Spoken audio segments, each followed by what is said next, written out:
Iginiit ni Senador Robin Padilla na hindi niya kinukonsente ang pang-aabuso sa pagitan ng mag-asawa. Sabi ni Padilla sa mga pahayag sa Facebook, wala siyang sinabing ayos lang na piliting makipagtalik ang babae at naniniwala rin daw siyang hindi ito tama. Ang kanyang pagtatanong ay paraan lang daw para makakuha ng impormasyon.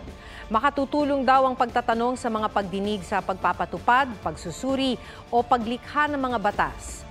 Nagtanong si Padilla noong nakaraang linggo sa Senate hearing kaugnay sa marital rape. Kabilang na kung anong gagawin kapag in-heat ang isa sa mag-asawa pero wala sa mood ang isa. Paliwanag sa kanya ni Attorney Lorna Capunan, no means no. At may tuturing na rape kung pinilit ang isang asawa na makipagtalik. Huwag magpahuli sa mga balitang dapat ninyong malaman.